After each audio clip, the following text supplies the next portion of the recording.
Hello दोस्तों, teach bye AR coaching में आप सबका स्वागत है। हम लेके आए हैं आपके सामने कक्षा 10 सामाजिक विज्ञान का पेपर। जो आपके पेपर में इंपॉर्टेंट एमसीक्यूज आने वाले होंगे वो इसी वीडियो से आएंगे। इसके बाद से आपका एक भी पेपर में क्वेश्चन नहीं आएगा, तो बिल्कुल वीडियो को देखिए और जो हम बताते हैं उसे आप नोट डाउन करिए।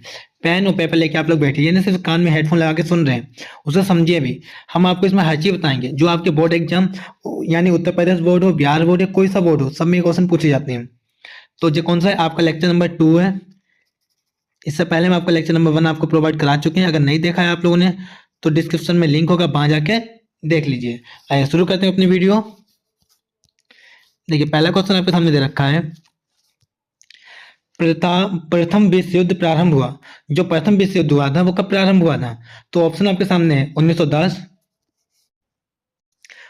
1914 में, 1911 में, 1920 में।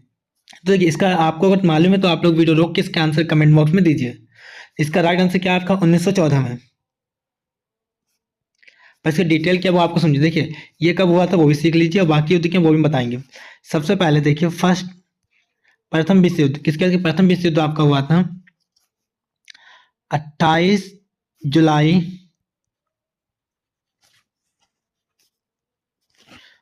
1914। देखिए आप एक मिनट यहाँ पर नीचे लिख रहे हैं हम आपके लिए जिससे दिक्कत ना हो। पहले जो आपका राइट आंसर होगा इसे एक तरफ लिख देते हैं। अब देखिए यहाँ पे जो प्रथम विश्व युद्ध वो कब हुआ था आपका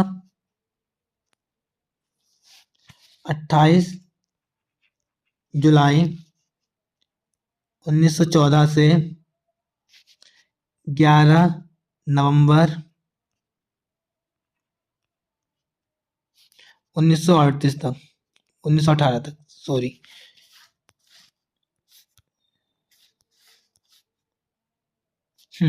जो आपका प्रथम विश्व युद्ध हुआ था कब हुआ था 28 जुलाई 1914 से लेकर 11 नवंबर 1918 तक। कभी कभी एग्जाम में पूछ लिया जाता है। अगर आज द्वितीय विश्व युद्ध कब हुआ था वो आप लोग देखिए। द्वितीय विश्व युद्ध आपका हुआ था 1 सितंबर, गिनती में लिखे दे रहे हैं जिससे ये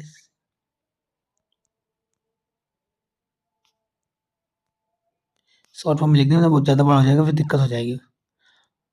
1 सितंबर 1939 से लेके 2 सितंबर, शॉर्ट फॉर्म में लिख दिया 2 सितंबर 1945 तक। क्या नहीं पा रहे हैं इसलिए कहते छोटा छोटा लिख दिया।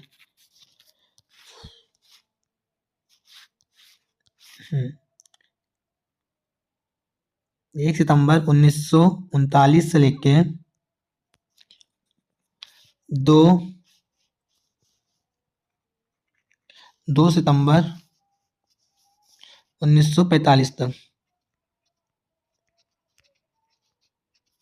क्लियर है? प्रथम विश्व युद्ध कब हुआ था 28 जुलाई 1914 से 11 नवंबर 1918 तक। जो द्वितीय विश्व युद्ध हुआ था वो कब हुआ था 1 सितंबर 1939 से लेके 2 सितंबर 1945 तक। अब आप लोग इंतजार कर रहे होंगे तृतीय विश्व युद्ध का, तो हम आपको एक मिनट तो हम आपको बता दें कि तृतीय विश्व युद्ध अभी तक नहीं हुआ है, तो इसकी डेट कुछ नहीं होती है। पूरी दुनिया में विश्व युद्ध, पूरी दुनिया में सिर्फ 2 युद्ध हुए हैं, प्रथम विश्व युद्ध, द्वितीय विश्व युद्ध। पेपर में पूछा कि प्रथम विश्व युद्ध की समयावधि क्या है, तो आप लोग बताइएगा 28 जुलाई से 1914 ईस्वी से 11 नवंबर 1918 तक। द्वितीय विश्व युद्ध पूछ लिया जाए एग्जाम में तो लिखिएगा 1 सितंबर 1939 से लेकर 2 सितंबर 1945 तक। और तृतीय विश्व युद्ध अभी तक हुआ नहीं है। तो आई थिंक क्लियर होगा इतना। आप लोग इसका स्क्रीनशॉट ले लीजिएगा। आइए चलते हम लोग दूसरे क्वेश्चन पर अपने। दूसरा क्वेश्चन आपके सामने बोला गया है कि जो जलियांवाला बाग कांड गोलियां किसने चलवाई थी, जो जलियांवाला बाग कांड हुआ था उसमें गोलियां किसने चलवाई थी? ऑप्शन आपके सामने है Mountbatten, Lord Irwin, Lord Dalhousie, General Dyer. तो इसका राइट आंसर क्या है आपका? जनरल डायर ने कराई थी। अब इससे कुछ इंपॉर्टेंट पॉइंट बनते हैं वो हम आपको बता रहे हैं। देखिए जो जलियांवाला बाग हत्याकांड हुआ था वो किस सन में हुआ था वो आ जाए। सन अगर पूछ लीजिए इसी का तो सन इसके क्या होंगे आप लोग देखिए 13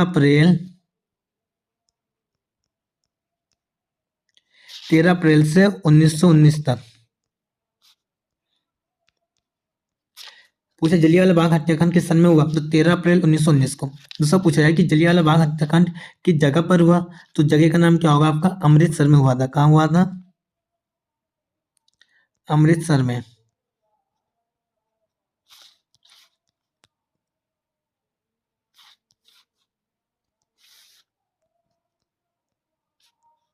क्लियर हो गया इतना आपका। एग्जाम में पूछ लिया है कि जलियांवाला बाग हत्याकांड किसने गोली चलवाई थी, जनरल डायर ने। और ये कब हुआ था, सन 13 अप्रैल 1919 को। और जो जलियांवाला बाग हत्याकांड की जगह पर हुआ था, अमृतसर में हुआ था। और जो यहाँ पे जो लिखा है जलियांवाला बाग कांड, ये एक बाग का नाम था, जो एक जगह का है, लोग यहाँ टहलते हैं। आई थिंक क्लियर हो गया। इसका भी आप लोग स्क्रीनशॉट ले लीजिए। आइए तीसरे क्वेश्चन पे चलते हैं हम लोग। तीसरा क्वेश्चन आपका बोला गया है कि 1929 की महामंदी का प्रमुख कारण क्या था। जब 1929 की महामंदी आई थी उसमें क्या प्रमुख कारण था। ऑप्शन है कृषि क्षेत्र में अति उत्पादन, कृषि क्षेत्र में न्यून उत्पादन, बेरोजगारी, प्रमुख बैंकों का धराशायी होना। तो इसका राइट आंसर क्या है, कृषि क्षेत्र में उत्पादन। जब 1929 में महामंदी आई थी तो उस समय कृषि क्षेत्र में अति उत्पादन होते हैं, ज्यादा अति मतलब ज्यादा ज्यादा उत्पादन हुआ था। इसका राइट आंसर आपका ए वाला है। आप इसका स्क्रीनशॉट ले लीजिए। आइए चलते हैं अपने चौथे क्वेश्चन पर। आपका प्रश्न नंबर 4 क्या बोला गया है कि जब एक देश में एक स्थान से दूसरे स्थान पर व्यापार किया जाता है तो उसे क्या कहते हैं। यानी एक ही देश में ऊपर एक स्थान से दूसरे स्थान, अगर मान लें जैसे हम एक ही देश में जैसे भारत में है और हमें दिल्ली से लेके मुंबई में कोई व्यापार करना हो तो उस व्यापार को क्या कहा जाता है। ऑप्शन है आंतरिक व्यापार, बाहरी व्यापार, अंतर्राष्ट्रीय व्यापार या स्थानीय व्यापार। इसका राइट आंसर क्या होगा, आंतरिक व्यापार। जो एक ही देश में हो पर जगह एक से स्थान से दूसरे स्थान पर, उसे बोलते हैं हम लोग आंतरिक व्यापार। अब देखिए आपके लिए इंपॉर्टेंट हम क्या बन सकते हैं कि अंतर्राष्ट्रीय व्यापार क्या होता है, वो आपको समझा दे रहे हैं। हम क्या बता रहे हैं आपको, अंतर्राष्ट्रीय व्यापार क्या होता है। जब इसमें क्या होता है, विभिन्न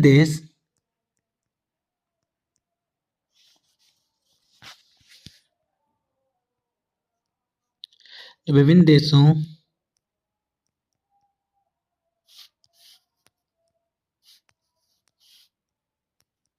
विभिन्न देशों के बीच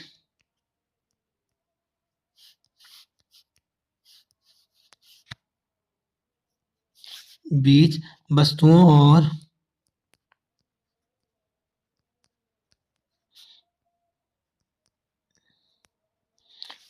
सेवाओं का आदान प्रदान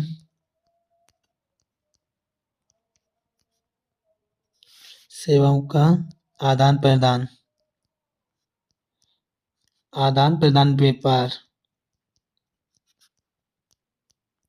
लिख गया। अंतर्राष्ट्रीय व्यापार क्या होता है, विभिन्न देशों के बीच, जो देशों के बीच में वस्तुओं का सेवाओं का आदान प्रदान होता है उसे हम अंतर्राष्ट्रीय व्यापार कहते हैं। पर एक ही देश में एक स्थान से दूसरे स्थान पर कोई व्यापार किया जाता है उसे आंतरिक व्यापार कहते हैं। आइए प्रश्न नंबर 5 पे चलते हैं। आप लोग इसका स्क्रीनशॉट ले लीजिएगा और कॉपी पेन लेके बैठे होंगे, आप लोग लिख भी लिए होंगे जो हमने आपको पॉइंट बताए हैं। प्रश्न नंबर 5 आपका बोला गया है कि संयुक्त राष्ट्र संघ की स्थापना कब हुई। जो संयुक्त राष्ट्र संघ था उसकी स्थापना कब हुई। ऑप्शन है 1945 में, 1920 में, 1942 में, 1947 में। तो इसका भी राइट आंसर क्या है, 1945 में। ए राइट आंसर क्या है, संयुक्त राष्ट्र संघ की स्थापना कब हुई, तो 1945 में। पर कभी कभी इससे पूरी डेट पूछ ली जाती है, तो पूरी डेट्स की क्या वो आप लोग लिख लीजिए। इसकी पूरी डेट आपके सामने 24 अक्टूबर 1945। इसे हम ऐसे भी लिख सकते हैं 24 अक्टूबर 1945। एग्जाम में किस तरीके से डेट आ जाए आप वो टिक करिएगा। तो राष्ट्रीय संघ की स्थापना कब हुई, 1945 में, ये तो क्लियर हो गया। पर किस मंथ में और किस दिन, 24 अक्टूबर को 1945 को हुई। आप इसका स्क्रीनशॉट ले लीजिएगा। स्क्रीनशॉट ले लिया है। आइए चलते हैं छठे क्वेश्चन पर अपने। प्रश्न नंबर 6। प्रश्न नंबर 6 बोला गया है कि निम्नलिखित में से किस राज्य में काली मिट्टी, यानी मृदा मतलब होता है मिट्टी मुख्य रूप से पाई जाती है। जो काली मिट्टी वो कहाँ पाई जाती है। ऑप्शन है जम्मू कश्मीर में, राजस्थान में, महाराष्ट्र में या झारखंड में। जो काली मिट्टी होती है वो पाई जाती है आपके जम्मू कश्मीर में। इसका राइट आंसर क्या है, जम्मू कश्मीर। जो काली मिट्टी कहाँ पाई जाती है, जम्मू और कश्मीर में। और कुछ और नाम भी वो नाम हम आपको बता दे रहे इसी के साथ साथ। जम्मू कश्मीर में काली मिट्टी पाई जाती है और कहाँ पाई जाती है देखिए, महाराष्ट्र और कर्नाटक, गुजरात, मध्य प्रदेश,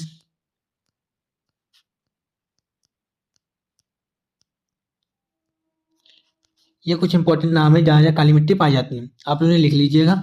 आइए इसका स्क्रीनशॉट ले लीजिए। आइए चलते हैं प्रश्न नंबर 7। प्रश्न नंबर 7 क्या बोला गया है कि ग्रीन इंडिया मिशन किस वर्ष में आरंभ किया गया। जो ग्रीन इंडिया मिशन था किस वर्ष में आरंभ किया गया। ऑप्शन है आपके सामने 2013, 2014, 2012, 2011। तो इसका राइट आंसर क्या है? 2014। जो ग्रीन इंडिया मिशन किस वर्ष में प्रारंभ आरंभ किया गया था? 2014 को। आइए चलते हैं हम लोग प्रश्न नंबर अपने 8 पर। आप लोगों ने ये लिख लिया होगा। अगर इसकी पूरी डेट उसकी पूरी डेट हम आपको बता देते हैं कि एग्जाम का पूरी डेट पूछ ली जाए तो आप लोग कन्फर्म भूल जाएंगे। तो ग्रीन इंडिया की पूरी डेट क्या होती है? साल तो याद है, सन कितना है? 2014। पर डेट क्या है? 20 फरवरी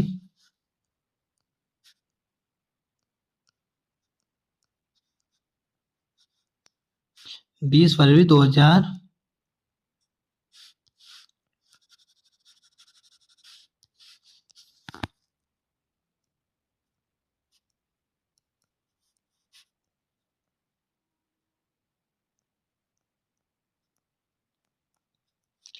देखिए ग्रीन इंडिया मिशन कब प्रारंभ हुआ था? 20 फरवरी 2014 को। स्क्रीनशॉट ले लिया होगा। आइए चलते हैं 8वें प्रश्न पर। 8वां प्रश्न आपका वेरी वेरी मोस्ट इंपॉर्टेंट है। प्रश्न क्या बोला गया कि चिपको आंदोलन से संबंधित है। चिपको आंदोलन से संबंधित क्या है? मृदा संरक्षण, जल संरक्षण, वन संरक्षण, वायु संरक्षण। तो आपने सुना होगा कि जो चिपको आंदोलन था पेड़ों की बात कर रहा था, यानी कि एक मिनट, हाँ जी, वन संरक्षण, पौधों की बात कर रहा था। इसका राइट आंसर क्या है? वन संरक्षण। क्लियर हो गया? चिपको आंदोलन किससे संबंधित है? वन से, यानी पेड़ पौधों से संबंधित है। उसमें ज्यादा पेड़ पौधे कट गए तो लोगों ने ये बनाया था। स्क्रीनशॉट ले लीजिए। प्रश्न नंबर 9। प्रश्न नंबर 9 बोला गया है कि जलमंडल का कितना प्रतिशत भाग समुद्री जल के रूप में उपलब्ध है? जो जलमंडल होता है उसका कितना प्रतिशत भाग समुद्री जल के रूप में उपलब्ध है? ऑप्शन है 95%, 97.5%, 96% या 98%। जरूर याद रखिए, राइट आंसर क्या है? 97.5%। जलमंडल का कितना प्रतिशत भाग समुद्री जल के रूप में उपलब्ध है? 97.5%। आइए प्रश्न नंबर 10 पर चलते हैं हम लोग, और ये आपका लास्ट प्रश्न है। ये प्रश्न सॉल्व करने से पहले अगर आप मेरे चैनल पर नए आए हैं तो आप अपने इस चैनल AR कोचिंग को सब्सक्राइब कर लें। वीडियो को जितना हो सके वीडियो को उतना शेयर करें, और वीडियो कैसी लगी वो भी कमेंट में बताएं, क्योंकि आपके एग्जाम जल्द ही आ रहे हैं तो हम उसी तरह आपसे मेहनत कर रहे हैं। तो आप लोग भी मेरी मेहनत को देखते हुए वीडियो को बस लाइक कर दीजिए और वीडियो को 5 लोगों को शेयर कर दीजिए। 10वां प्रश्न बोला गया आपका, जो सलाल बांध है वो किस नदी पर बना हुआ है? सलाल बांध किस नदी पर बना हुआ है? बांध मतलब एक तरीके से पुल बनाए जाते हैं। ऑप्शन है महानदी, सतलुज नदी, चिनाब नदी, कृष्णा नदी। देखिए जो सलाल बांध था वो बनाया गया था नदी पर, इस पर चिनाब नदी पर बाकी नदी के नाम क्या वो भी बता दे रहे हैं। महानदी पर कौन सा बांध बनाया गया है? महानदी पर हीराकुंड बांध बनाया गया। कौन सा? हीराकुंड बांध। सतलुज नदी पर कौन सा बांध बनाया गया है? भाखड़ा बांध। कौन सा? भाखड़ा बांध।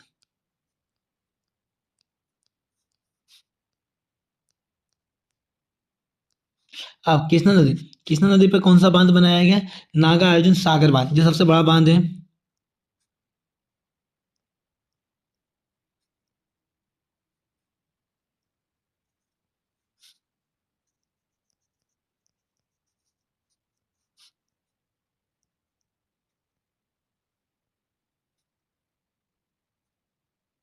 देखिए लिख क्या, जो सलार बांध है किस नदी पर बना है? हीराकुंड बांध पर, वो चिनाब नदी पर। महानदी पर कौन सा बांध बना हुआ है? हीराकुंड बांध।